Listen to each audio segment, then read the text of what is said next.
on Pilot Sports.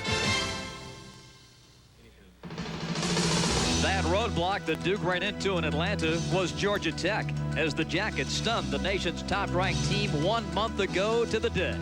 An intensely fought ACC battle that saw Duke's school record 23-game winning streak end, thanks to Georgia Tech's best 40-minute effort of the year. Tonight, the rematch in Cameron. Raycom and Jefferson Pilot Sports present the best in college basketball. The Atlantic Coast Conference.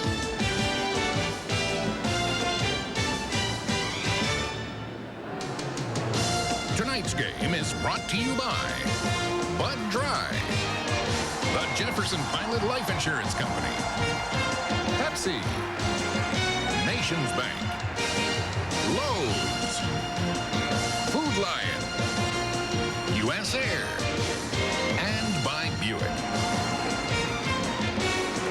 Cameron Indoor Stadium, as usual, filled to the rafters and very noisy as the number 3 Duke Blue Devils get set to take on the men from Atlanta, the Yellow Jackets of Georgia Tech.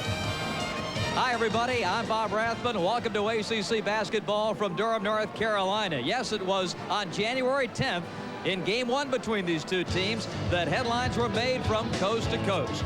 Georgia Tech was able to knock off then number 1 Duke, and they got a great effort from Drew Barry. He scored 8 of his 11 points in the second half, had 4 steals in the ballgame, and Georgia Tech also got great play inside as James Forrest and Mackey combined for 33 points and 16 rebounds. Cherokee Parks was not that big a factor in Game 1, only 6 points and 5 rebounds as Duke went down to defeat. Despite a career-high 29 points from this man, Grant Hill, it was not enough as Georgia Tech held on for the 1-point victory. Billy Packer joins me tonight. Bill, and a lot has happened to these two basketball teams since that date in Atlanta, and particularly to Georgia Tech. After the Duke win, they fell 3 straight times, including the stunner against College of Charleston, and last weekend beat Maryland 93-79 to end a 2-game losing streak. So it's been tough to figure out the Jackets. It really has, and not only the outcome of the games, Bob, but the way that they've been played. When you take a look at some of those losses, they actually got blown out in some games when you thought that Georgia Tech was in a position to be a top 10 ranked team. Now, the stars of these two teams and their performances well documented over the years, and particularly this ACC season, but it may be some of the supporting cast that steps up, and we got a taste of what Drew Barry could do in that game against Duke in Atlanta. He was the MVP of that game without doubt, coming off the bench and doing a superlative job. There you see his stats with 11 points. He also was great from an assist standpoint. He was able to go ahead and get 5 assists in that game, 4 huge steals, played a great game off the bench. Marty Clark went 5 for 5 from the floor in that game in Atlanta, and he's another guy, Billy, that can step up his game to help Duke here in the next few weeks. Well, I think it's really crucial if Duke is going to make a stretch drive here in the ACC and then on into the NCAA tournament. Marty Clark has got to not only step in as a 6th man, but also when asked to start, has to do well. We'll check the starting lineups, and there's a change for the Blue Devils after this word from our good friends at Bud Dry. Stadium, the second oldest arena in college basketball. Only Allen Fieldhouse in Kansas is older as the Dukies get set to take on Georgia Tech. Let's take a look at the Lowe's starting lineups tonight. For Georgia Tech, Martise Moore joins James Forrest and Mackey up front. Travis Best and Drew Barry in the backcourt. And the head coach of the Yellow Jackets is Bobby Cremins, 12-16 lifetime against the Blue Devils. We mentioned the Duke starting lineup, and there is a change as Cherokee Parks has been taken out of the starting lineup tonight and been put on the bench. Eric Meek will start, the 6'10 sophomore from Escondido, California. Joins Lang, the Two Hills, and Hurley. And you see Mike Krzyzewski, and maybe, Billy, a wake-up call for the young man from California. Well, Sharon Wright had a great game, and we see right here 21 points, 15 rebounds in that game Monday night, which Duke really struggled. So I guess Cherokee Parks will not only learn a lesson from that, but we'll see how he comes off that bench tonight. Indeed. It's the Blue Devils and Georgia Tech from Cameron. We'll have the opening tip-off in just a moment. High energy at Cameron Indoor Stadium as Duke gets set to take on Georgia Tech. Duke ranked number 3 this week, one of 4 ACC teams in the top 10. North Carolina number 6, winning last night to take a half-a-game lead in the league. Wake number 9, Florida State number 10. You see the all-time series record between these two clubs, and Duke has won 16 out of 19 against the Jackets here in Durham. And there is Eric Meek, who gets the start at center today. He's averaging just about 3 rebounds and 4 points per game.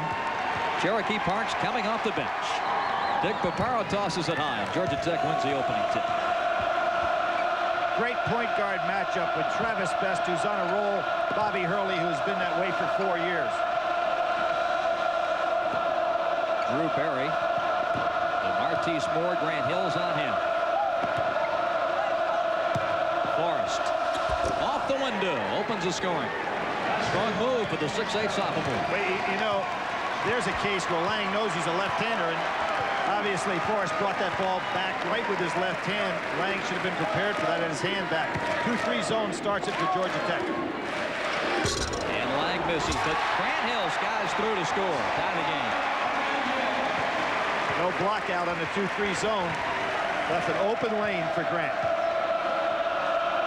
There's a tough matchup right here for Meek because Mackey's a little quicker. Barry open for a moment, but Thomas Hill gets back.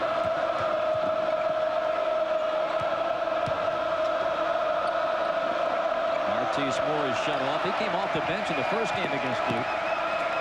Forrest across, and Moore puts it in. There's a young man with great potential at that wing spot for Georgia Tech. 6'8", smooth basketball player, and is really going to be a good one in the league. There's that 2-3 zone again. Even without Ivano Newbill in the game, in the starting lineup, Georgia Tech's still pretty big back there. Travis Best gets it out for Georgia Tech. Drew Barry stops and banks and hits. Drew Barry coming off a fine week last week as he earned starting berths against Clemson and Maryland. 6-2 Yellow Jackets.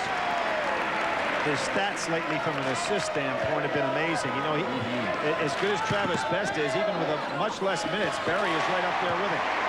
Thomas Hill rainbows one in, a 2-point Georgia Tech lead. So far, kind of surprising, Bob, in the fact that the defense haven't really shut anybody down. Both teams getting good shots early on.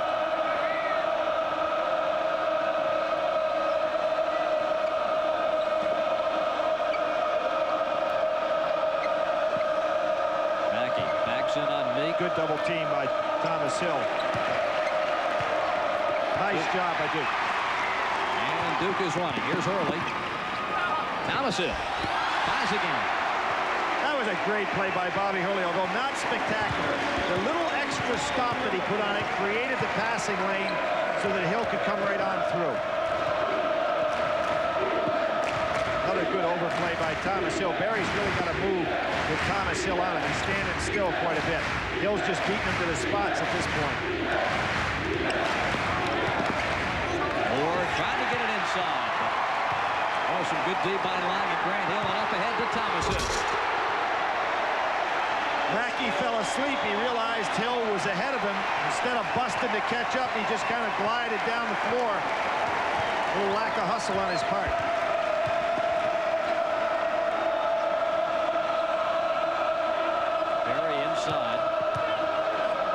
Spins it in. Right-handed that time. He put that one in my face. I said he's going to come back with the left. He showed he can do it both ways. Forrest is averaging 20 game bills, second best in the ACC. Well, early on, he was the #1 scorer in the Atlantic Coast Conference. He stayed 1 or 2 throughout the entire year. Outstanding player. Meek can't handle it, but does the next best thing and tips it to a teammate. I think Duke's going to have to get somebody on the foul line against this particular defense. Long rebound, Moore plays to Barry. Good hit ahead. Great play. Mackey had it blocked by Meek. That's the first Georgia Tech miss. They're now 4 of 5. And it's a charge on Best as he threw the forearm to get Hurley out of the way. Well, you know, we talk about Tech shooting well here at the start. They did that down in Atlanta as well. The only team this year to shoot over 50% against Duke on the season. That's right. That start was 12-0. Tonight it is 8 apiece. Time out on the floor. We're going to see excellent hit ahead by Georgia Tech, but Eric Meek really hustling on the play. Not much Mackey could do. He had to catch the ball first. Didn't really have an opportunity to stop and go for the dunk, but that was just good hustle. Now here we see just the opposite of the case. There was a case where Mackey did not hustle to get in the spot, allowed Duke to throw ahead for the easy layup. the shooting so far. And for Duke, Coach K has placed Parks in the game. And Cherokee's got the offensive stick back. Georgia Tech tried to trap out of their zone a little bit. Again, a situation where it's very difficult to get block-out assignments. Parks took advantage. Brian Hill in the ball game for the Yellow Jackets. Number 11 handling it here. Slides through the lane and had it blocked by Thomas Hill. He really had to commit so early that it was pretty easy to block that shot. And Georgia Tech coming the other way. Quickly ahead to Berry, underneath to Forrest. What a nice feed and a nice control job by Forrest. Smart play by both guys. Berry realizing he had no passing angle for the direct pass, so Forrest kind of read his mind a little bit and went up in the air. Smart play. Tied at 10. Parks had 6 points and 5 boards in the first matchup. Grant Hill. Again, Duke really getting good opportunities to put back the ball against that zone. Drew Berry will put it in. You saw the fans are booing and in fact thought that Mackey marched Bobby Hurley right into the basket and put him on the seat of his pants, but it was a good solid play. And a smart play by Berry to pull up, take the jumper. Hurley misses the three. Brian Hill shields Parks away from the ball, and it's out of bounds. As Bobby Hurley used to seeing Mackey put him on the floor. That was one of the plays of the year. You see, Mackey's just running. I mean, that's not a foul. Hurley wasn't set to draw the charge. Not a lot of contact. And no advantage gain. 12-10, Georgia Tech. Hurley will long remember that pick in Atlanta that Mackey set. He saw stars after that play. Yeah, it was miraculous that he was able to play out the rest of the game. Thomas Hill spotted for the hand check. His first foul. Well, Brian Hill's a guy that Bobby Hurley loves coming. I mean, that Bobby Crimmins loves coming off the bench because he can explode. He can play multiple positions. He's got a lot of experience in the league and has had a number of double-figure games this year as a scorer. Forrest. Grant Hill averaging 7 rebounds a game ahead to Marty Clark. Thomas Hill for three. Good solid screen by Grant Hill. Two players used to playing with each other, recognized the play, and took advantage of it. Good night for Thomas so far. 9 points out of Duke's 13. Best follows. Travis, who leads the league in three-point shooting, going to get done inside. Foul on Mackey. It's about a 30-foot pass right down the center. And it shows the confidence that Bobby Hurley has in Grant Hill's ability to go in the air, make the catch, and then finish off inside. 14-13, Georgia Tech. You talked about Travis Best. He hasn't had one yet tonight. He hasn't even attempted one, but he's got 29 straight games making a three. Grant Hill left it short. Parks kept it alive, but Mackey controls. We've had 4 ties and 4 lead games. Oh, he went right by Bobby Hurley. And a foul on Grant Hill. Now, one of the things, Bob, you're going to see against that particular defense that Georgia Tech's playing, there are going to be a lot of rebounds that are going to come right around that foul line area. So far, Duke has been waiting way back outside with Hurley or whoever's the other off guard and not in a position to get those long rebounds. I think there's some opportunities to go in there and pick off some easy shots. Travis Best is the only guard in the ACC in the top 10 in field goal percentage. 53% from the floor so far this year. A 68% foul shooter. It's hard to believe the guy can make 51% of his threes and only 68% when he's being guarded, and only 68% of 15-foot shots when he's not guarded. It's a vote this time. Georgia Tech leads by 3. And they stay in that 2-3. Now they're going to match up a little bit out of it.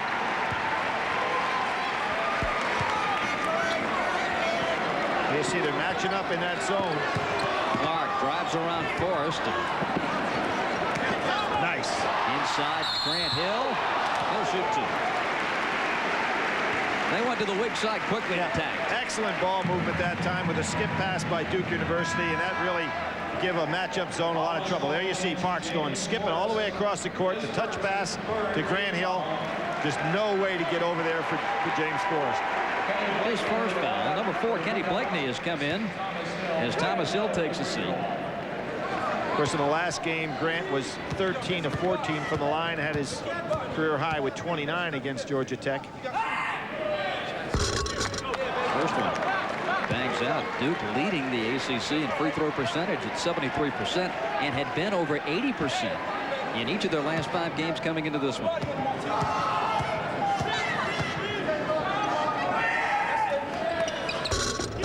A soft rim, isn't it? I guess so. 3 points for Grant, a 2-point Georgia Tech lead.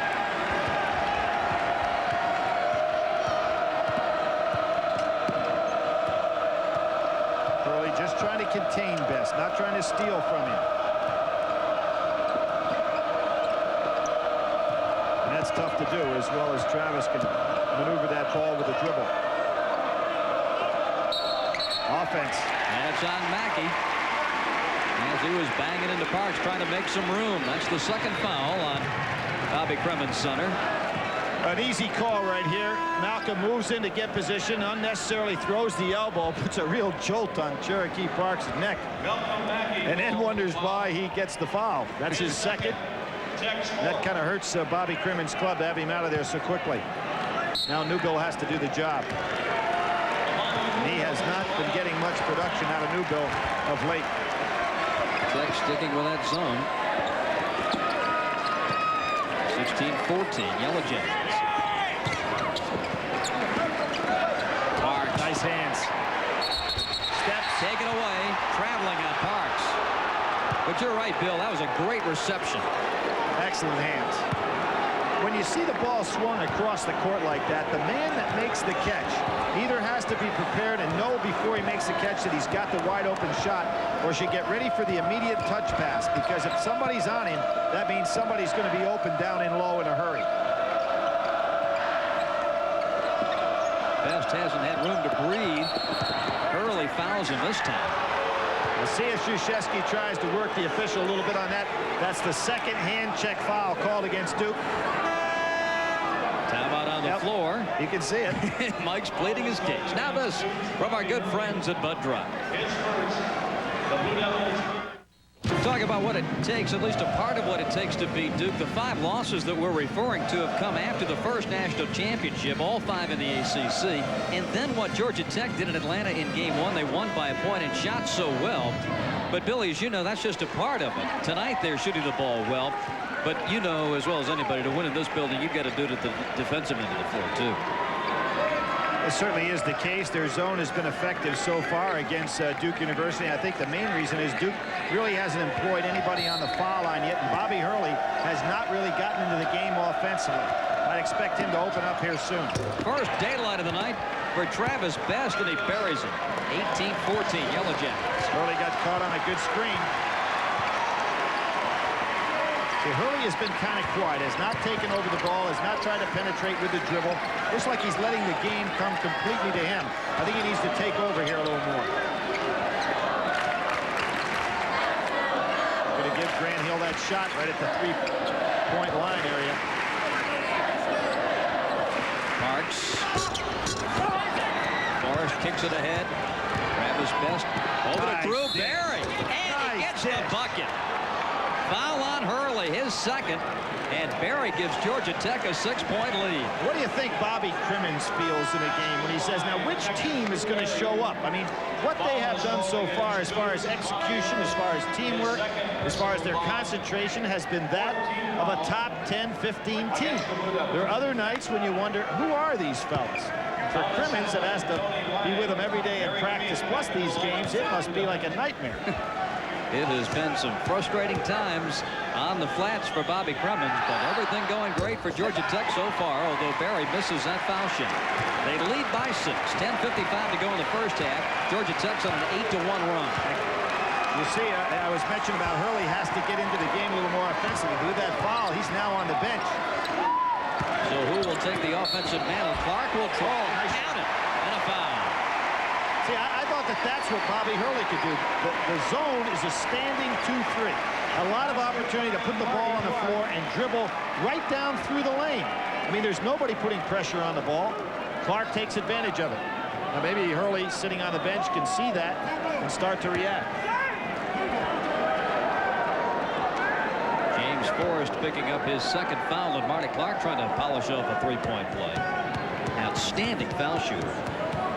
92% for the season. He's hit 10 in a row and 23 out of 24. Hush comes over the Cameron Crazies, and he's got it. Clark, you're really having a good year against Georgia Tech. He has not missed a shot yet, either from the floor or the field. That's out of bounds to Duke. The 5th turnover for the Yellow Jackets.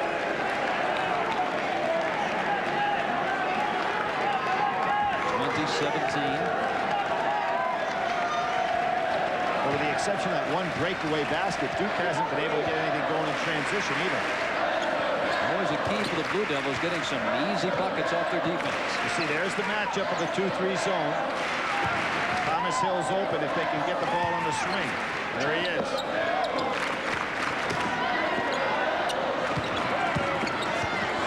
Eric Meek, shoot. Wasn't ready to shoot. Lang fumbles. Meek has it, bangs it in. Actually made the harder of the 2 shots. The 6-point Yellow Jacket lead is down to 1. And now this puts Grant Hill on Travis Best. Giving up quite a bit of quickness there. Ticked out. You know, Billy, you were talking about which Georgia Tech team would show up. Go back to 1955 when Georgia Tech last beat a #1 team. They beat Kentucky in Lexington at the old Coliseum. And they said, oh, you'll never beat him the next time around. They beat him in Atlanta. Exactly. 1 month later. Exactly. Broke the longest winning streak in the history of college basketball. Moore misses, but Newbill's there. Nice passing. And Moore tries it again. This one won't go. Newbill inside. He'll shoot. Oh, no, it's a traveling violation. Well, I think you saw a nice piece of officiating in the fact that one ref covered for the other. One thought it was a foul, the other, yeah, exactly. Bobby Crimmins realizing it too, but it's nice for officials not to overrule each other. The walk gets the call.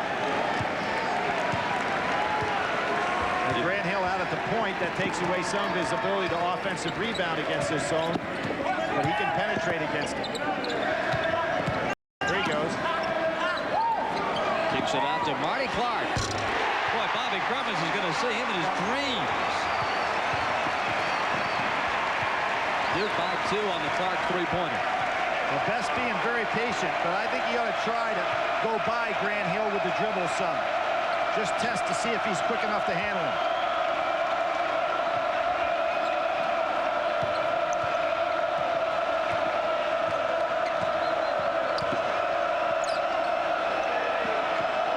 Moore open, nobody on him. They spot him, and Moore buries it. Martise Moore, the ACC Rookie of the Week. Smart play by Travis Best. He realized that Duke had a mix-up on their defense and signaled to get that ball over to Moore. Down the lane goes Clark. Georgia Tech breaks it up. Grant Hill is back. Travis leaves it for Barry. Up and in. I don't know when I've seen Duke get caught in so many transition situations when they aren't retaliating on any transitions of their own. 8-minute mark of the first half. Georgia Tech by 2. Particularly a team that's playing them a very passive 2-3 matchup zone. Lang. And Mackey got a piece of that and pulls it out of the air. 24-22 Georgia Tech. That's his 40th block on the year. Very good timing. 4th in the conference in block shots. Now Duke really playing an oddball defense of their own. See what Thomas Hill's doing out here? Off the hands of Mackey. Unusual defense with Thomas Hill playing his own. They're playing his own. Thomas is a rover. Timeout on the floor. We'll return after this from Pepsi. State journeyed to Cole Fieldhouse to take out the Maryland Terrapins. That's the 1:30 game. And then at 4 p.m.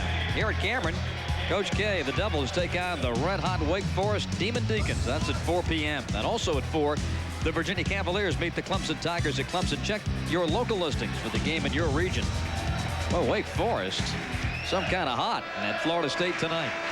Well, 2 huge tests for them this week at Florida State, and of course over here against the Duke Blue Devils this weekend. So that will be the all-time litmus test for a team that's playing as well as anybody in the country right now. Here it's Georgia Tech by 2. Early missing the 3. Loose ball in the lane. Best goes diving. Saves it. No, he's out of bounds. Of course, Hurley coming off a game in which he hit 4 threes. And we're so accustomed to watching him just when Duke gets in a lethargic state or gets in a critical state in a basketball game, he'll come in and light it up with a 3. There he almost did it again coming off the bench. But this Duke team right now is not playing well.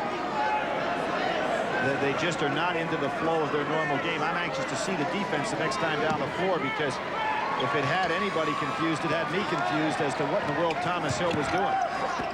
Nice pass. Oh, Parks misses it, but gets a reprieve and dunks it. Let's see if they're just back to straight man-to-man now. Yes, they are, with Hurley back in the game. Might have been what they were playing before, but they're just so confusing. They've picked it up a notch here.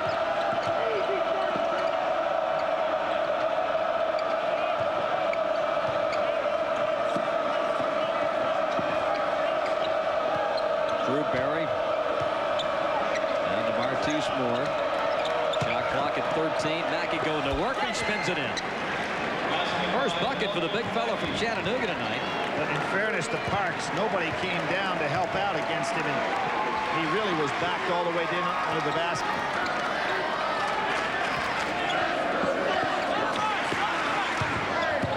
Thomas Hill in the lane.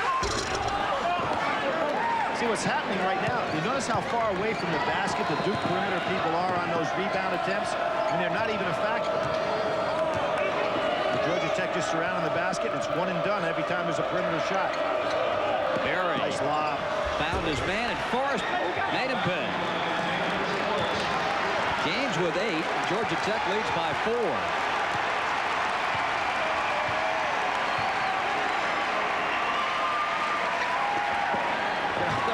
Parks lays it in. 28-26. And ask for a better pass. Bobby Hurley continues to move up that line. He's now 72 away from being the greatest assist man in the history of college basketball. Blocking foul on Cherokee. It's his first. Foul is called against Duke's Cherokee Parks. His first personal. 5:16 left in the first half. Georgia Tech leading by 2, and here's Chris Collins checking in. For the Devils, The freshman from Northbrook, Illinois. And going out is Antonio Lang. Now, if Grant Hill continues to play up at the point, that puts 2 excellent shooters on the wings in Collins and Bobby Hurley. And see if they try to go ahead and work against that 2-3 matchup with some perimeter shooting in the wings. Travis Best. With Hurley coming up on him now as he picks up his dribble. After 5. And the 5-second violation gives it to Duke. That really was not Best's fault. Nobody broke to the ball, put him in a position where rather than making a bad pass, he probably was better off just hanging on to it. Good defense by Hurley. And here it is, Grant Hill at the top, Collins and Hurley on the wings. We've got really 4 good perimeter shooters out there now. Hurley That's penetrating all day long. Parks missed it. But that's there all day long. First time tonight that Hurley tried to penetrate against the zone. Best tried to whip it inside to Mackey, but it's out of bounds. Duke will have it. 4:42 left in the first half. Hill and Newbill return for Bobby Grimes. And it's going to be Moore and Mackey to go out. Cherokee Parks takes some tape off his fingers. I don't really think that was the true problem, but at least psychologically it may make him feel better. But Hurley did the right thing there. Put the ball on the floor and dribble through this zone. Unusual to see Parks miss a couple of chippies. He's a 67% shooter. Hurley, long three. Brian Hill is there.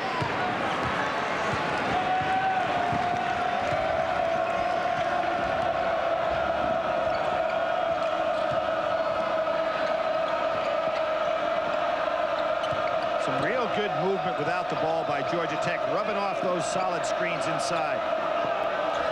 Their guards roll inside, come off the big man. Newbill lobs it out to Berry.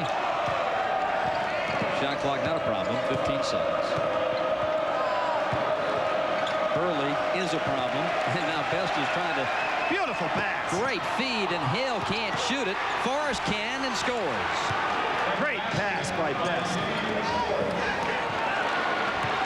30-26. Georgia Tech continues to lead by 4. 3.5 to go in the half.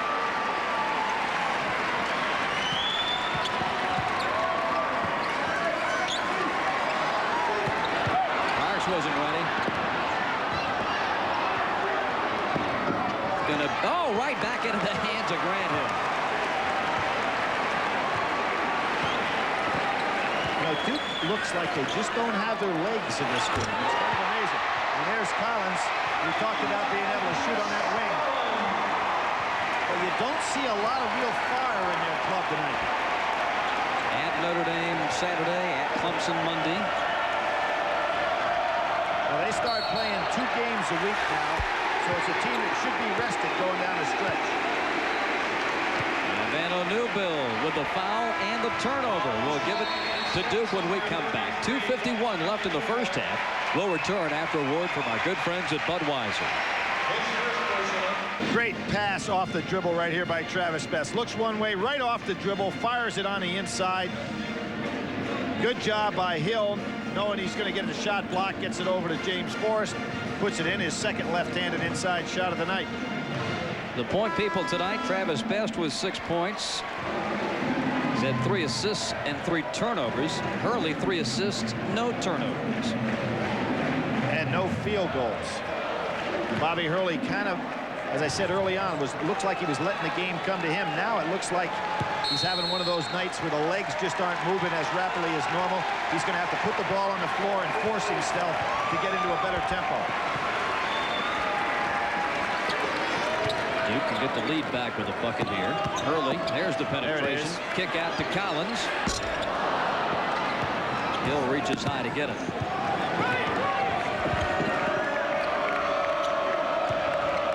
Best off the Newbill screen. There goes that 3. 184 straight games now that Georgia Tech has a 3-point basket. And for Travis Best, that continues his streak to 30 straight games with a 3. 9 points tonight. Georgia Tech leads by 4. The biggest Tech lead has been 6. You see, they're still matching up. Barry trying to stay with Parks. Too small. The foul is going to be called on Brian Hill. And will send Cherokee Parks to the line. Cherokee has not had a big night as far as scoring, but he's making himself available down in the inside, and Duke getting him the ball. He could have a big night here.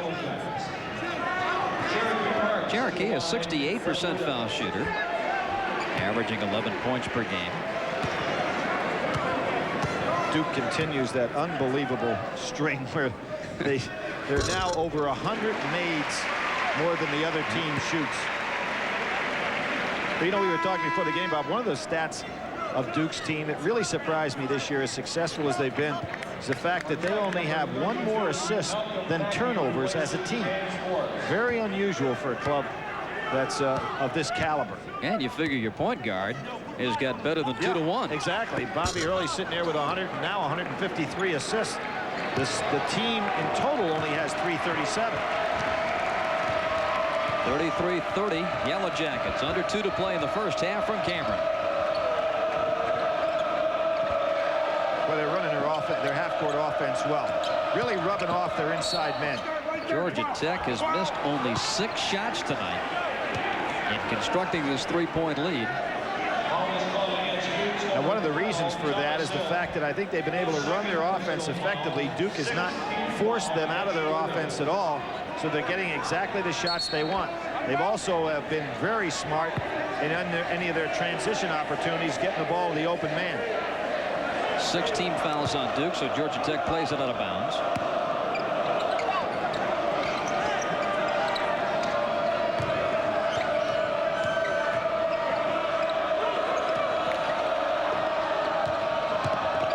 Best. Tough shot. Parks has it. Ahead to Hurley. Collins staying wide for the three. There he is. Thomas Hill. And the travel. 4 turnovers for the Devils. Well, Collins was wide open for the three-point play. Nobody could. Maybe that was the problem. Maybe he was too wide open on the sidelines. He's so far to that sideline there, they thought he was in press row. You know, he's got that range, and that's what's great about a good range three-point shooter. He gets so far beyond the defense that it can't extend itself way out there. If it does, there should be a big hole in the center. Mackey controls, powers up, scores. Nice move by Malcolm Mackey. He's got 4, Georgia Tech by 5. See how far you have to go out to guard him, and it really takes the zone out too far to handle everybody. Hurley puts it in. That's a 2-pointer. His first basket of the game. I think Georgia Tech should hold for the last basket here. They've had a real good first half. No sense giving Duke an opportunity to be ahead at halftime. First trying to hang on to it is always tough. And Drew Barry picks up his first foul. You know, Bob, they've had the crowd out of the game. You know, they've had the lead consistently throughout the first half. Pull it back out, use the 45 seconds, take a chance to go in maybe with a 7-point lead, but don't let Duke touch the ball again in this half. And Barry got a little bit eager. Duke has, of course, had a history of making things happen quickly towards the end of a half, end of a game. Sure, you have a situation. If Hurley hits these 2, then they're in a position to be able to press on the inbounds pass, or at least have their defense established. Oh, he missed the front end of a 1-and-1. But they get it back. Half a minute to go. And they go for 1. Not going to give Georgia Tech an opportunity to get that last basket. Hurley just throws it up there. Well, he's having a rough night. There's a foul on Newbill. As great as he's been throughout his career, this is one of his poorer halves. Bobby will come out in favor of Kenny Blakeney here. Of course, Bob with 2 personals. Yep, you watch this, you know, it's been a long time since you've seen Bobby Hurley try to make a play like that, particularly when they were holding for the last shot. Bob 1 for 5 from the floor, 3 assists and 2 points. Meanwhile, Antonio Lang, the junior from Mobile, steps up. And he puts it in. A reminder, friends, the announcers for this game selected and compensated by Raycom and Jefferson Pilot Sports, and the use of this broadcast without their express permission is prohibited. First point for Lang. And the rebound comes to Newbill. Georgia Tech has a 2-point lead. And you see the time remaining here in the first half. Moore around to Hill. 5 seconds. Best will take it. Misses the 3. It's out of bounds. Saved by Collins, and that's the half. The first 20 minutes in the books. Georgia Tech trying to knock off number 3 Duke for the 2nd time this season, and they go to the locker room with a 2-point lead. 35-33 is our halftime score. Stay with us. We'll talk more about it from Cameron Indoor Stadium in a moment. 35-33 at the half.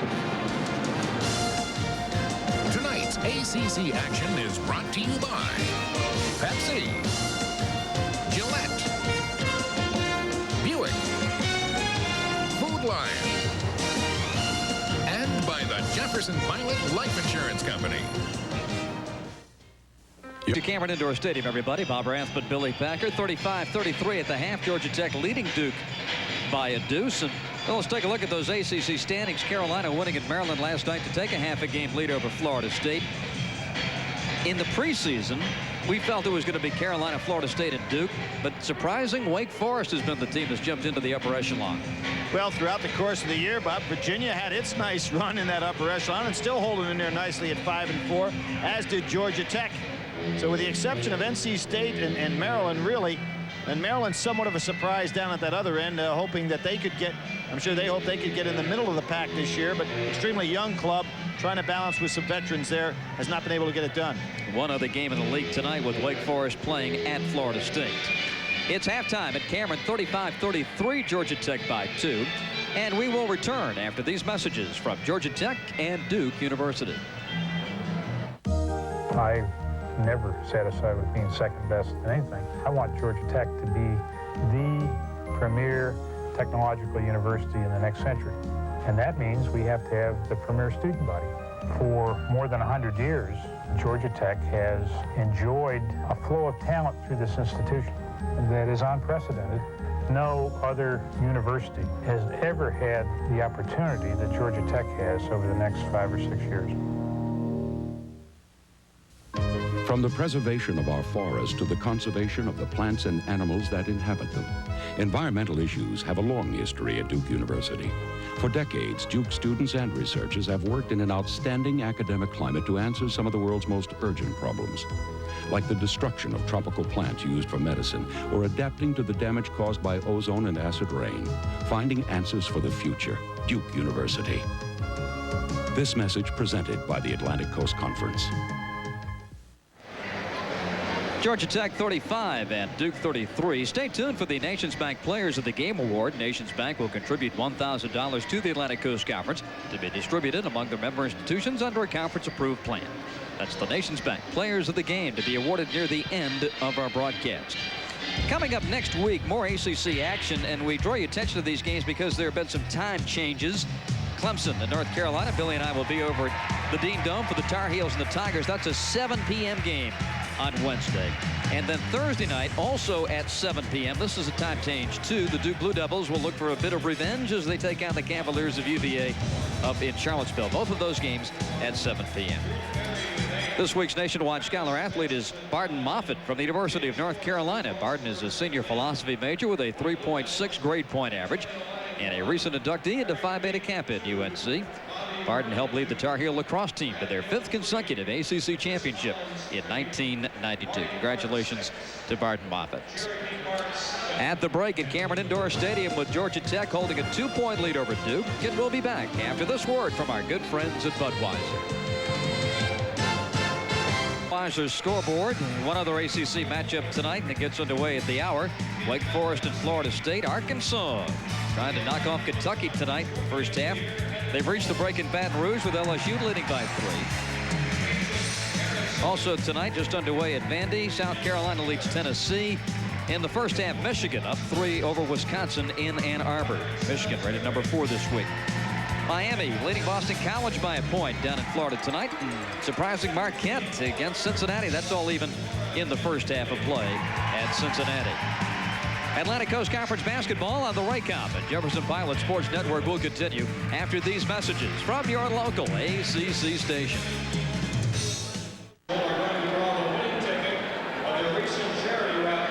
35-33 here at halftime. Georgia Tech leading Duke by 2. Welcome back to Cameron Indoor Stadium, everybody. Bob Rathman, Billy Packer here with you tonight. And Bill, a first half where Georgia Tech just shot lights out. They've only got a 2-point lead to show for it. I really think the key for the first half was Bobby Hurley, or the lack of Bobby Hurley. He sets the pace for the Duke team normally, both offensively and defensively. And what happened is that instead of taking away Georgia Tech's half-court offense, Duke was rather lethargic. They ran their offense, got good shots, and obviously have hit very well. Speaking of the stats, let's take a look at our U.S. Air halftime statistics tonight. You see Georgia Tech shooting 67%, Duke at 43%, rebounding going in Georgia Tech's favor. Turnovers, Georgia Tech has had 11 in the first half. Duke has been able to turn it into 13 points, Bill, but they really haven't had that big transition game. They really haven't, as you can see, they've only turned the ball over 4 times, primarily because they have not attacked what amounts to a passive matchup zone that Georgia Tech's playing. You know, sometimes you play against a zone team, and you have a tendency just to want to stand around as they're standing. I think you really have to penetrate through the seams, get something working, even if you do turn the ball over a time or two. Travis Best of Georgia Tech coming off a big week last week against both Clemson and Maryland. In the first half today, 9 points, 1 3-pointer. Well, he's not only got good stats in this game, he's playing a very good mental game, keeping his team together, hitting the open man, not forcing anything offensively, realizing that even against a Bobby Hurley, he cannot go ahead and try to do too much because Hurley is such a good defender. And here's something we're going to see. This took place early in the game. Georgia Tech, because Duke has everybody back, is really taking advantage. There was the good pass by Best and a good hold-up shot by Berry. Thomas Hill had 9 points in that first half to pick up some of the slack that Hurley left without scoring, and 4 of 7 from the field. Well, he's found some openings against the zone with the jump shot, but he also penetrated a couple of times on missed shots and was able to make some putbacks. There's an excellent short-range jumper. Thomas Hill and Duke trailing by 2 here against Georgia Tech. 35-33 at the break, and we'll return after this from Pepsi. Raycom and Jefferson Pilot Sports' exclusive coverage of ACC basketball is brought to you by Pizza Hut, Central Fidelity Bank, Lincoln Mercury, AT&T, and by Nationwide Insurance.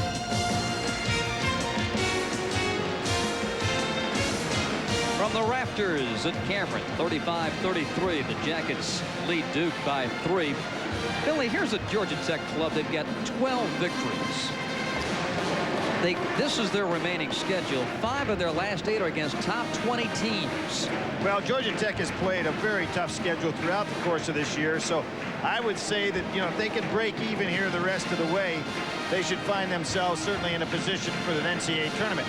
But you just don't want to get in an NCAA tournament. You want to be on a roll towards the end so you can get moving on a positive basis. They have proven they can play against the best in the country. As an example, a Kentucky loss was a very positive loss at Kentucky. So this is a very good team, showing it here tonight. But they do have, as you say, a tough road to hoe here with the games remaining. And the Duke remaining schedule starts to thin out a little bit. One Big 9 conference game against UCLA here later in the month of February. And, of course, the wind-up game at North Carolina. The difference, of course, in that UCLA game as opposed to last year when they had to go on the road and go all the way across country. They get the Bruins here on their home court, a Bruin team that's really struggling right now. West Coast basketball having its problems, and, of course, the Lou Campanelli case that came up this week didn't help matters any. Absolutely shocking dismissal of the Cal coach, Lou Campanelli. Well, I think all of us that have followed his career, you wondered when the announcement was made that maybe there was something non-basketball related, but when you find out the exact facts of the case, you wonder why an administration wouldn't be more supportive of their coach. You see Bobby Cremins, when his ball club has been ahead at halftime, they've gone on to win 8 times without defeat. When Duke has been trailing at halftime this year, they're 0-3. Let's see if past trends mean anything. Duke's got the ball and trailing by 2. So much for that lead. Right off the drawing board and onto the floor. Well, there was a case with Cherokee Parks, who, as I said in the first half, making himself available against the zone. The real key in the second half is Bobby Hurley getting untracked, getting much more active with the ball and starting to drive against the zone. Drew Berry wheels around and has it taken away by Hurley. Bobby leaves it for Thomas Hill. Nice fake. Beautiful play. Seasoned veteran right there. A smart play, realizing he had a good shot blocker on him in Mackey. And here you see Berry goes inside. Probably had the layup, don't you think? Yep. Hurley does a nice job, gets a good break going. 3-on-2, hits the open man. Well, I thought it was Mackey. It was Forrest that was on him. But he just did a real nice job pump faking and getting the basket. Third on James. Duke enjoying its first lead since it was 22-20. Thomas Hill trying to finish off an old-fashioned three-point play, and he's got it. Gets in 12 on the night. Was the leading scorer in their last game against Notre Dame with 17. Relatively low-scoring game. Berry hurt himself on that last drive. That's why he's on the bench. Hill in to take his place. 38-35 Duke.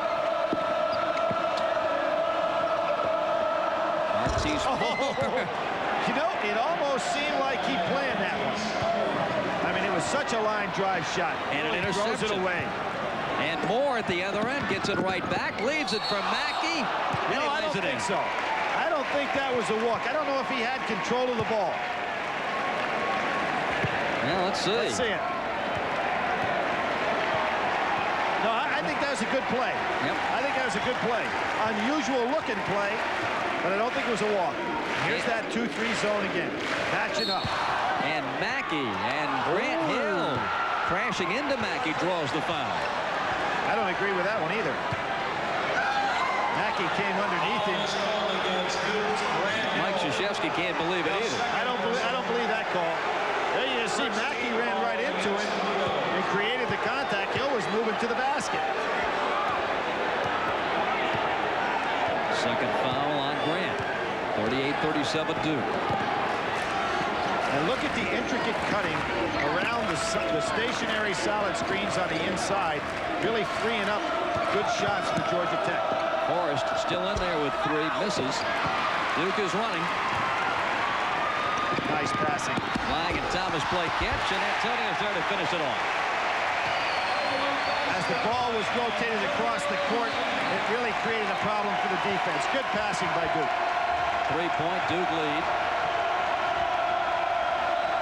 Drew Perry, who has meant so much to Georgia Tech, not only in the first one against Duke, but also in recent games on the Georgia Tech bench. He is now back to the scorer's table to check in. Amazing how Duke has picked up the defensive intensity here in the last couple of minutes and has forced Georgia Tech out of what had been a very patient half-court offense. Here's Drew back in the ballgame. Hill goes in. See how patient Travis Best will be. Now, he has to realize that his team has been taken out of their offense a little bit. He may try to go one-on-one some. Held ball, the possession arrow will give the ball to Georgia Tech, but absolute vice grip double team that time by Thomas Hill.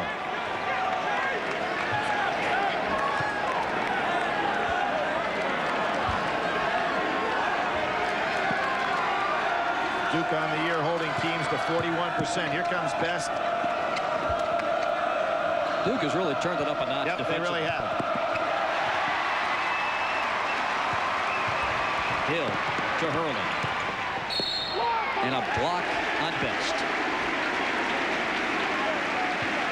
But if you're Bobby Crimmins, you say, boy, I don't want Bobby Hurley to get untracked here. You don't want him with that ball in his hands, dribbling the ball up the court, penetrating. It's kind of been like a sleeping dog. Let him just lay there, you know. I watched the Westminster Kennel Show this week. That's what you want him to do, just kind of sleep. Three-pointer for Thomas Hill. And an amazing 6-point lead. Georgia Tech has got to get some offense rolling here. Duke taking them right out of the game early in the second half.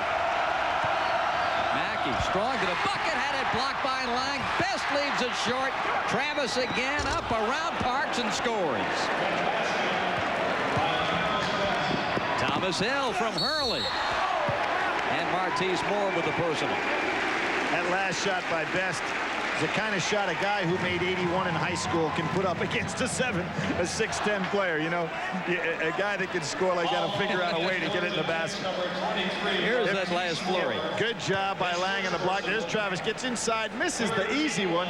Now watch him get this shot off. Just created the shot.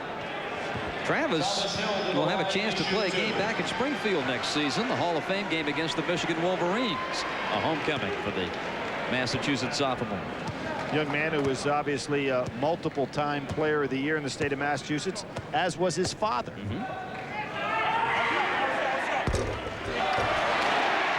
friendly roll gives Thomas Hill 16 points tonight. Matter of fact, somebody was kidding me about having met his father recently and said, I don't know how he could have been player of the game. He's kind of a fat little guy. I said, you know, you know, everybody gets a little bit fat as they get a little older. You know, I mean, it was really kind of a slap on the generation that moves on. Thomas Hill with 17. Duke 45-36. The clock moving. 17 minutes to go. 45-39. Duke leading.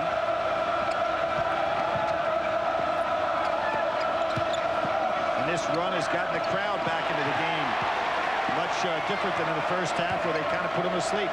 Barry had his three blocked by Grant Hill, and Grant comes out of the what wood. hands. Feeds Hurley to the trailing line. Crimmon's got to think timeout. Slow this crowd down. He's going to take it, too. There he is. He's going to take it. He can't wait for the TV timeout. This game's getting away from him.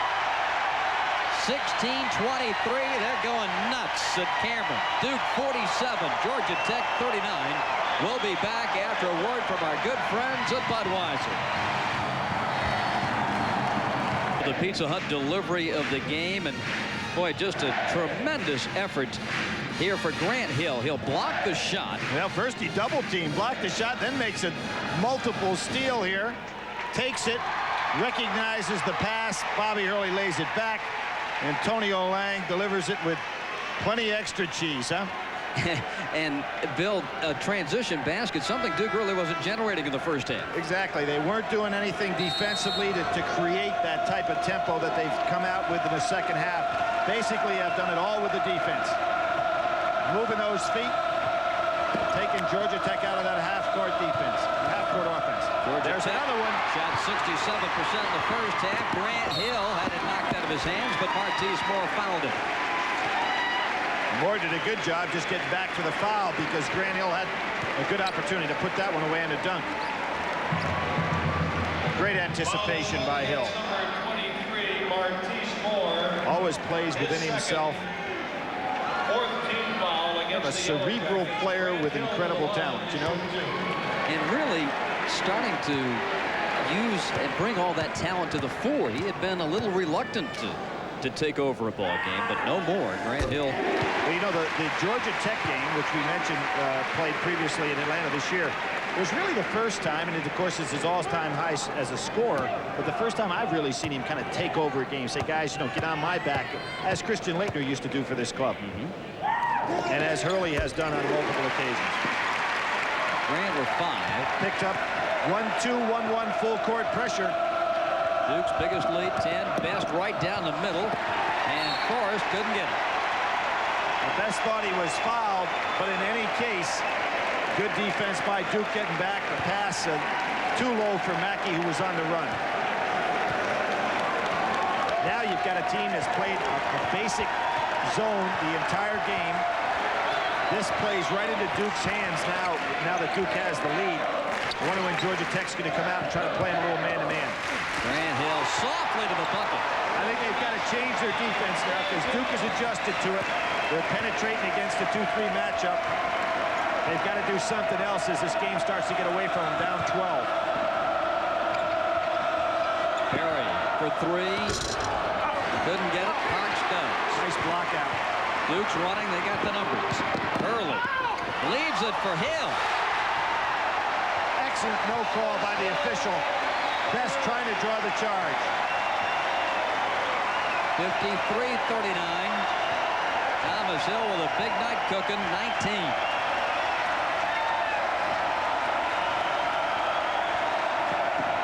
Almost another He one. almost got it again. Moore bangs it in. Martise with 8. 53-42. Moore is going to be a big-time scorer in this league with that kind of a jump shot. That bucket ends a 10-0 Duke run. Blue Devils up 11. Let's see what happens here. You get up by 11. They're going to stay in that zone. Duke's just going to go ahead and use some clock, get good shots. Puts Georgia Tech in real trouble on a comeback attack.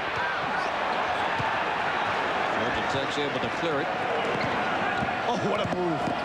Pass fades back, missed it. Tipped into the hands of Mackey.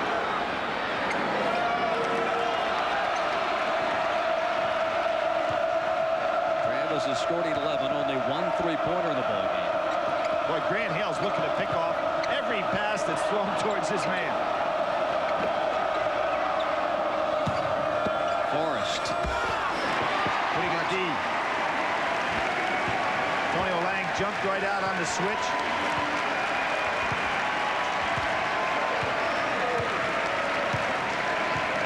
See Duke using a lot of clock here. They're saying we're not going to play against that zone. And if Georgia Tech's going to make a comeback, they've got to get out of it. And neither team plays a deep bench. And Bobby Cremins But the way Duke shoots free throws, and with a guy like Hurley at the point, if you want to win this game, I think Georgia Tech's going to be the one that's going to have to change defense before Duke changes their theory of playing offense. In and out. Boy, Hurley had some tough luck that time. Barry for three. Georgia Tech has needed a couple of big shots from the outside. They had one for more a minute ago, but that would have helped. 13-minute mark, second half. See this, Bob, Mike Krzyzewski and I were talking about this phase of the game in college basketball now. Good teams, I think, are going to play. You know, we used to see the four corners. Now we're going to see a semi-delay for 35 seconds of the first 45 seconds. Then with set plays coming off that last 10. Those teams that can execute that well, as the NBA teams do, are going to be the teams that are going to win down the stretch this year in the NCAA tournament, in my opinion. They go to the foul line a lot, take time off the clock, and make it impossible for that other club to make a great run for a comeback. The Wake Forest-Florida State game is underway. 14 minutes left in the first half at Tallahassee. 24-16 Seminoles. Well, a lot of points could be scored in that game tonight. If it's 24-16 with 8 minutes gone in the first half. Good grief. Well, you talk about a guy who's having a heck of a year in regard to the adjustments. Wake Forest this year has gone from a team that both of us saw earlier in the year. That Dave Odom had a club that was struggling. They were playing basically a lot of aggressive man-to-man. Rodney Rogers down in the low post. All of a sudden, a lot of multiple substitutions. Dave Odom changed that philosophy, going a lot more zone, opening things up with Childress, moving Rogers to the outside some, and all of a sudden, those adjustments have made this a very imposing team. And we're seeing now what we saw a couple of years ago with Randolph Childress. He can stick that three-pointer with the best of them. Well, you think about their club last year. You know, all they missed was a Randolph Childress, a guy that was willing to play the perimeter game, make the big shot. That would have been a very dangerous team. 54-42 Duke. Sitting down. Mike Krzyzewski saying, I'm going for the win here. He's going to get Grant Hill rested for that drive down that last 8 minutes. Forrest. And we've got an offensive foul on James Forrest as he threw the forearm on his way to the basket. And that is his fourth foul.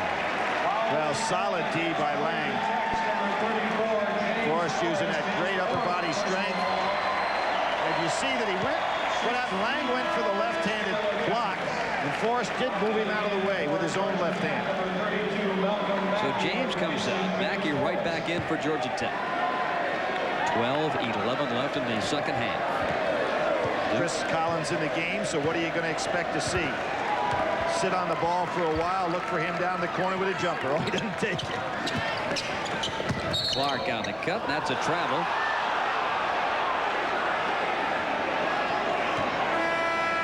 We have a timeout on the floor. 11:59 to play in the ball game. It's Duke 54 and Georgia Tech 42. We'll be right back. Well, we talk about the stats in the first half where Georgia Tech was shooting 66%. Watch what happens in the second half. Duke picked it up defensively, got into some transition baskets. Bobby Hurley looking for an open man. Hits Thomas Hill. No call, rightfully so, on the penetration by Hurley, but what a difference a half makes, huh, Bob? Things have changed. 27% now for Georgia Tech, and Duke up to 70%. And a lot of that 70 coming off the defense. Missed shots, good transition. Excellent decision-making by Duke on the break, whether it be a 2-on-2 break or 3-on-2, or in some cases 2-on-1. They really have been able to finish off. Well, Georgia Tech regrouping, now coming at the Blue Devils. And showing the versatility of Grant Hill. He's now guarding Mackey. Remember early in that first half when Hurley was down, he was guarding Travis Best. And a foul on Eric Meek. Eric's first. Give me your opinion. Meek got a starting assignment tonight instead of Cherokee Parks because it obviously was something that Mike Krzyzewski had from a motivational standpoint. Would you expect Parks to be back in that starting lineup? I would say so. Yeah, I think so. Not that he's had a great night, but he certainly, I'm sure, got the picture. Give Georgia Tech some credit. They're staying with their offense. Down 12. Nobody's gotten carried away with one-on-one action yet. Duke's just swarming them. Mackey worked hard. Nice. And got the dunk. And that's where a team is listening to their coach. You know, don't try to get it all back on one play. Very well executed possession that time for Georgia Tech. Grant Hill just inside the ring. And that's something you have to wonder about his play. There's another good transition opportunity. And Hill with the foul. Third on Grant. Drew Barry will shoot 2. And the patience of Georgia Tech, you know, I thought that they'd be the ones become impatient as they got down by more than double figures, but they've stayed with their game. Now they're making Duke change some things. Cherokee Parks. Almost a sensational block if he hadn't gotten with the body. There's Mr. Parks back to the ball game, and Grant, as we mentioned, with 3 fouls. Drew Barry will go to the foul line. Drew Barry to the line for Georgia Tech. Well, Barry's been averaging 9 assists a game over his last 4 games. Assist to turnover ratio of almost 2-to-1, which is excellent to have 2 guys on your ball club like Best, who's 2.3-to-1 in assist turnover ratio, and then Barry coming in there. That's strong. 10 points for Drew. In fact, if you had all the top 3 in the league in this game with Hurley, and assist turnover ratio in the ACC. Well, Bobby Crimmins had a lot of guts to stay with this passive zone instead of going out and chasing Duke, and so far it's paid off for him. Georgia Tech trailing by 8. I really thought he'd have to crack, you know.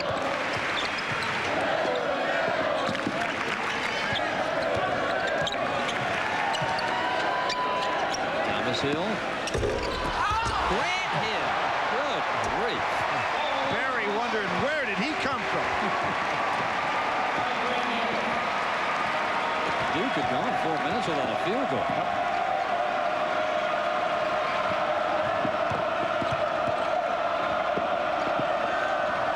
Inside quickly to Mackey. Great feed by Barry. Well, excellent rotation on the passing right there by Georgia Tech. And what happened? Cherokee Parks just couldn't fight over the top. Got caught at the angle. Drew Barry has picked up 6 assists tonight. Marty Clark. Rebounded by Barry, and Georgia Tech's got a chance to knife into that lead a little more.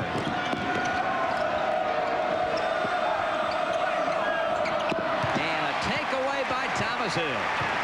Just as Barry didn't realize Grant Hill was behind him down on this end of the floor, I don't think that Best realized that Thomas Hill was standing right there. You know, he gave the ball an open look. Early, short. It's not his night. Drew Barry leading a 3-on-2, but not good spacing. And that's going to travel on Hill. Boy, Georgia Tech, Billy, has remained in this ball game trailing by 8 despite 19 turnovers.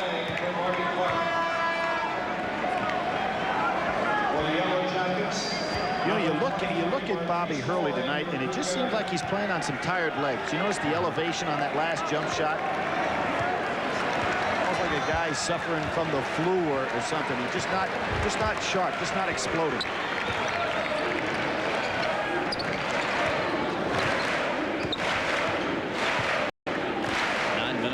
Seconds left in the ball game. Thomas Hill. As Thomas Hill is showing fresh legs. You know, he's bouncing right off the floor with his jump shot. His third three-pointer, 22 tonight for T. Hill.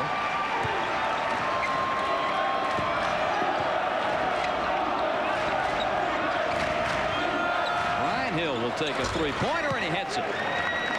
Just his 8th three-pointer of the season and his first basket tonight. Keeps Georgia Tech within hailing distance. As I said, he's really done an excellent job off the bench. He's 6 games this year in double figures. Nice to have a guy that can explode. He's always given Tech good defense. Early. Too long with the 3 this time. They try to overcompensate. Yeah. Realized he didn't have the lift with the legs. Forced it up high. And there's Brian Hill again, scoring, and it's 59-53. You see now, Mike Krzyzewski before was going to, hold the ball out, make Tech come play him a while. He decided to keep putting the ball inside, and now they're in some trouble. And Georgia Tech's got a breakaway. They'll call a timeout after this play. Mackey stuffs it for his 10th point tonight, and there's the timeout from Coach Ken. 7:49 left. Not nearly as noisy here at Cameron right now. The Duke lead is down to 4. We'll be back after this word from our good friends at Budweiser. Good ball rotation by Georgia Tech. Mackey just followed it around, and as I said before, Parks tried to chase him all the way across the lane, but the ball was reversed so well that he couldn't get to him. Here we see what started the timeout. Hurley just throws it up in the air. There was really nothing there. A good reverse by Hill. On over to Mackey, and you can see Mike Krzyzewski already off the bench saying, guys, what in the world is going on here? They are now in a dogfight. And to give a lot of credit to Bobby Crimmins. He had confidence in that zone, stayed with it. I really thought the breaking point at about the 14-minute mark was such that he'd have to say, hey, we're going to, it looks like we're going to be out of this thing, down 12, 14 points, and maybe come out of it, but he stayed with it, had patience. Georgia Tech has gone on a 7-0 spurt to cut it to 4. Yellow Jackets led by 2 at halftime. Then Duke made that big run, tried to apply the knockout punch. Uh-oh. Mackey went down. I think he hurt his knee. Either slipped on the floor. It's a strange thing. He tried to come off the screen and just went right down. Well, you wonder if that knee did give way if he slipped.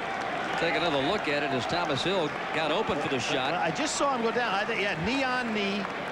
Lang and Mackey. Mackey going to try to run it off. Happens so often. It's like hitting your crazy bone, knee on knee. And good job on Mackey's part, though, to walk it off. He doesn't want to come out now. Stay tuned for the Players of the Game Award, brought to you by Nations Bank. 7:25 remaining here at Cameron. 61-55 Duke. Well, all of a sudden, Duke picks it up a little bit defensively. You see the numbers from Tallahassee, Florida State by 7. You think right now, get the ball to Thomas Hill. He's been their hot man tonight. Been the hot button the entire night, looking for his jump shot. Grant Hill ballets one. Parks with a big offensive stick back.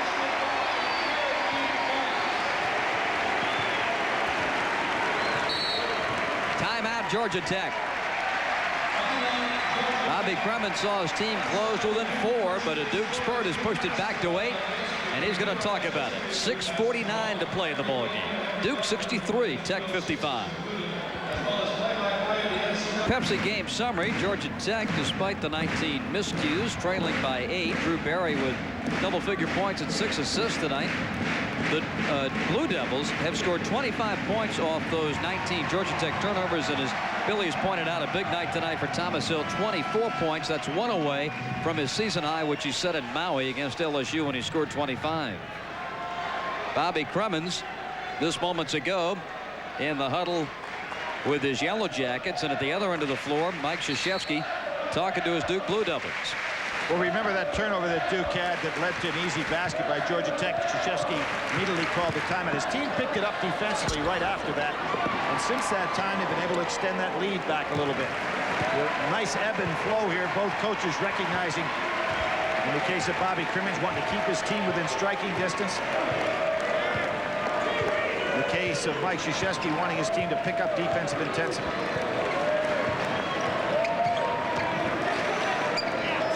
Try to give a little different look to that matchup zone. Again, I'm thinking Thomas Hill here. Parks finds Thomas Hill. Grant Hill, my goodness, he comes from the weak side again to jam home a missed shot. The second one tonight, right over everybody. You say, put a body on him. You say, Coach, he was over my head.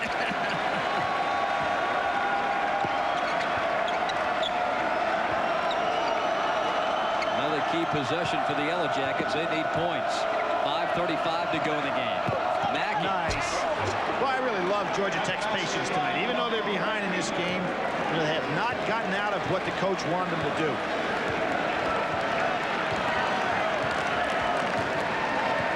the only player in the country, active player with 1,500 points and 1,000 rebounds, which, you know, you have so many of these superstars going early, so I guess that's the reason for it. That's a charge on Thomas Hill.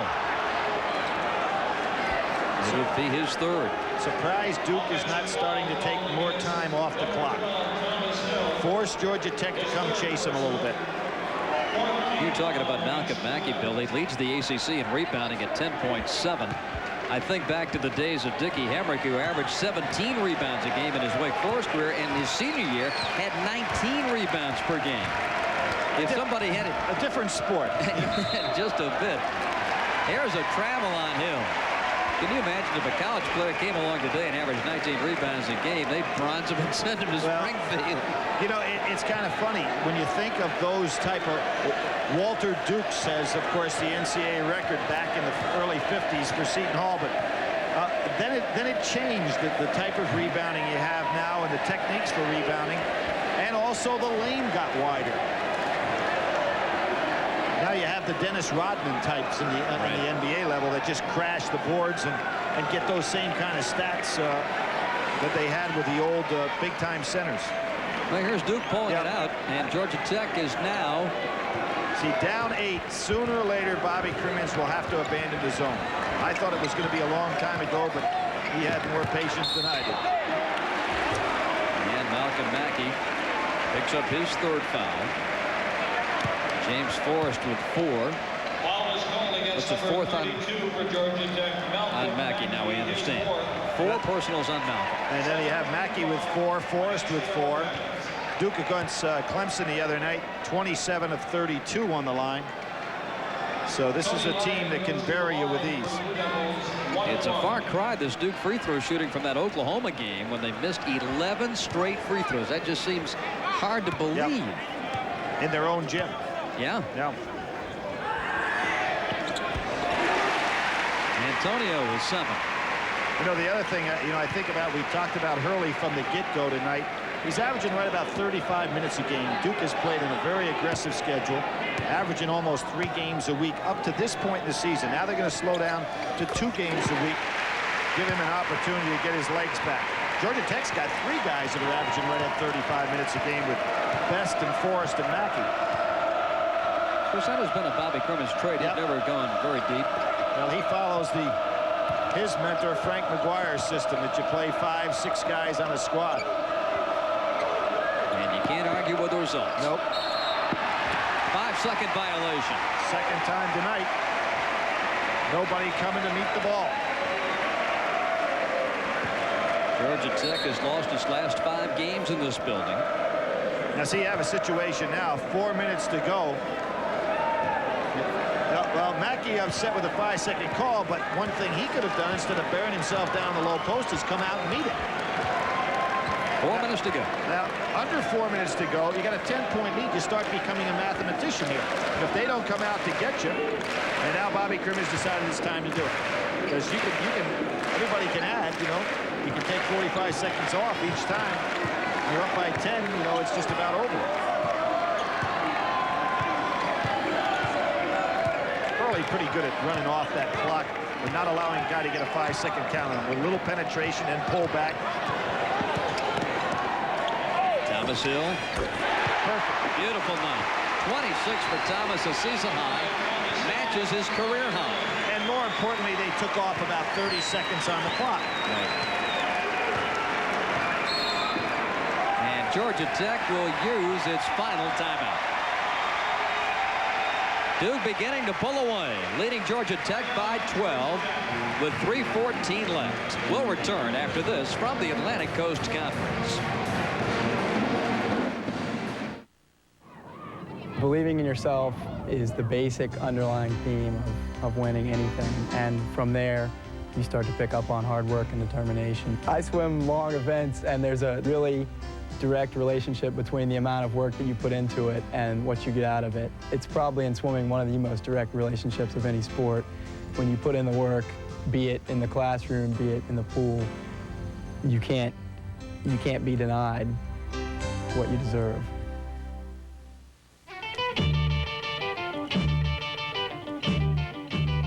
In know, when you're young and you have strong legs and lots of wind, you think you can play forever. Wow, was that you? But the game ends all too soon. And if you aren't ready for life's game, you could be facing a bleak future. Hey, do yourself a favor, kids. Stay in school, use your library, and read. Obviously, I don't play the game anymore, but due to my education, I talk a pretty good one. Along with the handsome Billy Packer, 69-57, Duke leading Georgia Tech with 3:14 to play. This is Grant Hill. Watch this play. Well, obviously nobody there to block him out, but look at how high up he was. I mean, I think his eye was level with the rim. And it just reached out there with that wingspan of his and put it right back in. Second great follow-up he's had tonight. Georgia Tech pulled within 4 at 59-55. Duke called the timeout with 7:49 left. They have gone on to outscore Georgia Tech 10-2 to put this working margin on the board here. Nice hedge by Lang, but nobody picked up for him. Martise Moore hits double figures. 10-point Duke lead with 3 minutes to go. Now, here's the Georgia Tech man-to-man.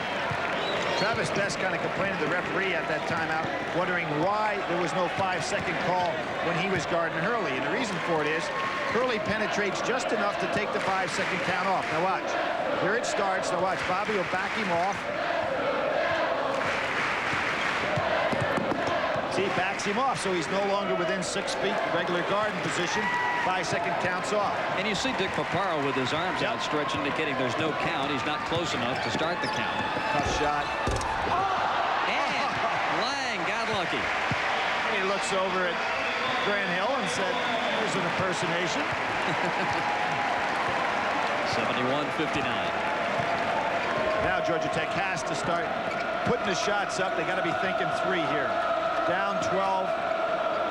That's 4 possessions with 3. And you know Duke's going to hang on to the ball some, so you got to take quicker shots. Barry loads up. Forrest. Nice block by Lang. He's having a solid game here. Yes, he is. 10 points. Oh, double figures now. 7 of his last 14.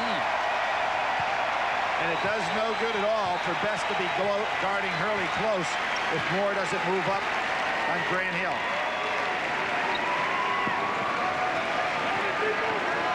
And when you press, all 5 guys got to be working just as hard. One man lets down. That's the open passing lane, so the press will break down.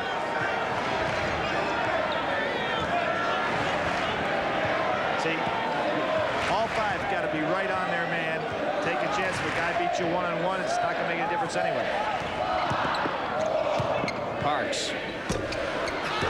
Grant Hill got a piece of it. 60 seconds to play as Barry feeds Forrest. And he'll shoot a free throw. And that's what you don't want to do if you're Duke, is to commit the foul. Stops the clock, puts a man on the line for additional points. You're better off just letting him have the uncontested unless you know you definitely are going to get it. Nice dish inside. See, Parks comes over there. There's no way he could have been absolutely sure he was going to stop a strong power inside player like Forrest on that shot. You see James' numbers from the first game. 12 tonight. Mackey kicks it out. They need 3s. Best goes inside to Mackey. That should come right back out looking for the 3. Cherokee Parks and Grant Hill. This one's going to be on Hill, his 4th. You know, here's why stats lie sometimes, Bob, in a game like this. If you're Georgia Tech, your strategy has kept the game close, but it didn't give you a chance to win. Now, if the object is to stay close and look good, that's one thing. But you see sometimes when you go all out to try to win, you got to take some 3s, you got to take some gambles, try to steal the ball, but you also then can get blown out of what had been a relatively close game. Kept alive, but finally secured by Grant Hill. I think that was pretty much the case here last week with the Carolina game. That was a 1-2 possession game. It ended up a 14-point spread.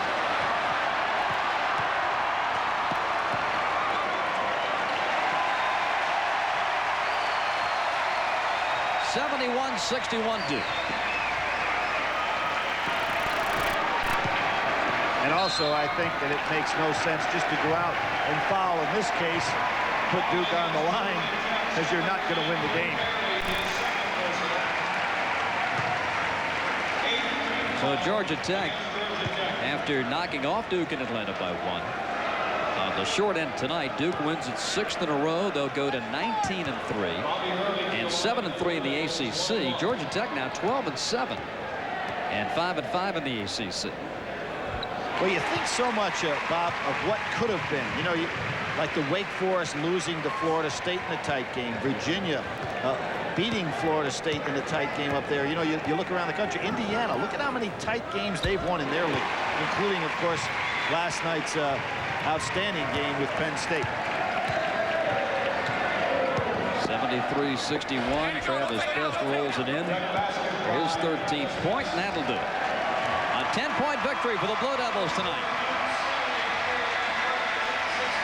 The final score at Cameron Indoor Stadium, the Duke Blue Devils 73 and the Georgia Tech Yellow Jackets 63, as Duke now leads the all-time series here 17-3, and they've beaten Georgia Tech the last 6 times they've met here in Durham. Big night for Thomas Hill, and always for that man, it seems, Grant Hill. We'll talk more about it in a moment. 73-63, Duke wins. We'll be back.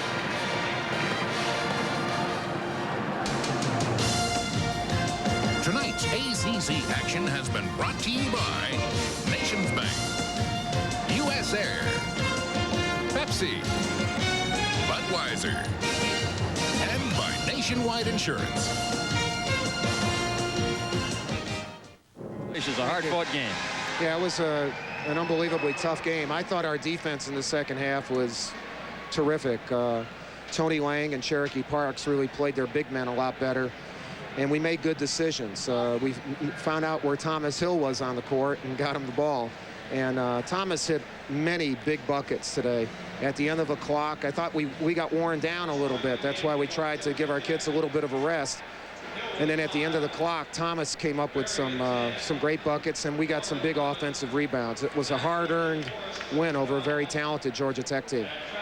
Mike, one of the things you mentioned, Thomas having such a good game, it looked like he had fresh legs, but on the other hand, it looked like Bobby Hurley, for one of the few times in his career, looked like his legs were just worn out. It was one of those nights, it wasn't the real Bobby Hurley we normally see. What was the case? Well, Bobby's main job today, Billy, was to make sure Travis Best didn't have an all-world game like he's had.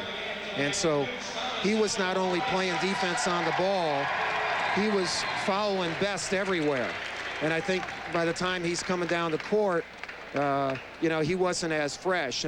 But Thomas was in a position to, you know, to do that. So Bobby did a good job, a really good job on Best, and that was one of our things in the game plan. Okay, thank you, Mike. Okay, thank you. Congratulations. Let's take a look at the ACC standings, and you'll see the Tar Heels with that half-a-game lead over Florida State. Duke now moving up to 7 wins in 10 league games. And they've got the Wake Forest Demon Deacons coming in here on Saturday. The man of the hour here, of course, is Thomas Hill, who matched his career high with 26 tonight. T, congratulations. Thanks a lot. Well, that was a nice effort. You had it going all night long tonight. Yeah, I finally found the range. Well, Thomas, one of the things that you saw tonight was a matchup zone that you not only talk about finding the range. I thought that you fellas were able to realize that you personally had a hot hand tonight. You looked like, as I mentioned, had fresh legs and got the shot. Could you feel early on against that zone that you were going to be the guy in the position to get some open shots? Yeah, well, you know, we knew what their zone was going to allow the offense to give, and you know, it was just a matter of stepping up with some confidence and hitting the shots, and you know, I was doing it today. One of the other things I noticed tonight that in a total game, it was not just points that you had. You were doing an excellent job preventing your man from ever touching the ball on the defense, particularly the start of that second half. Did Coach K say anything at halftime about stepping up that defense to come out the second half? Yeah, well, you know, in the first half, you know, we knew as a team we weren't contesting, and you know, we just weren't getting our hands on the ball on defense. And you know, in the second half, we did that. We denied Drew Berry the ball, Brian Hill, and you know, we did a good job on those guys. And I think that was the difference in our defense. Well, Thomas, congratulations. Get the Deke Saturday. We'll see you then. All right, thanks. Okay, Thomas Hill, the Duke Blue Devils with 26 tonight to help spearhead this Blue Devil attack to a 73-63 win over Georgia Tech. Back with some final comments in a moment. Final score tonight. More ACC action coming up this weekend. And we begin with our first game at 1:30, the Florida State Seminoles against the Maryland Terrapins from Cole Fieldhouse. And then check your local listings for the game in your area at 4. It'll either be the Wake Forest Demon Deacons here to meet the Blue Devils, or the other 4 o'clock game Saturday, Virginia and Clemson from South Carolina. We will be back with more in just a moment after this word from our good friends at Budweiser. Outstanding play of Thomas Hill tonight. He scores a career-high 26. Duke knocks off Georgia Tech 73-63. The Devils are 7-3 in the ACC. So for Billy Packer, this is Bob Rathman saying so long from Cameron Indoor Stadium. You've been watching exclusive coverage of ACC basketball on the Raycom and Jefferson Pilot Sports Network.